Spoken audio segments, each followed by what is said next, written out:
There wasn't anything he wasn't willing to do. He would call, he would meet, he would grovel, he would strong arm, he would use every tactic any leader has at his disposal to try to get this thing done.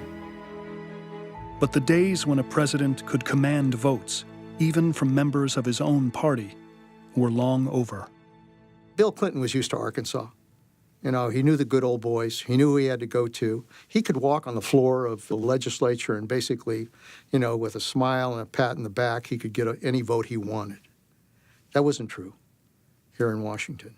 And in many ways, it was frustrating for him because he really felt that he knew what was best for the country and that by the sheer power of his personality and his words and his smile, that somehow he could make it work. The budget wended its way through a series of committee and floor votes in the House and Senate. We went into some of these votes not having the votes, getting calls during the voting process that, you know, someone had turned, someone had moved. You know, these things are being won by one vote.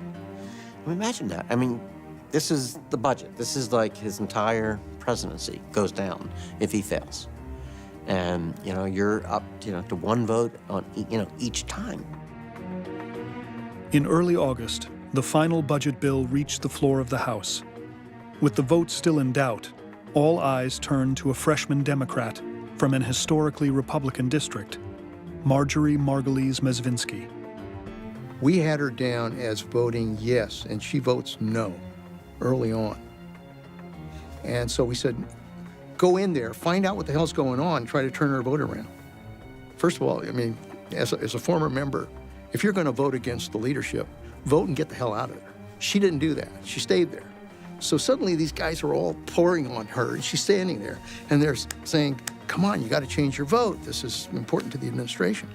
She then says something like, I'll do this, but the president has to come into my district.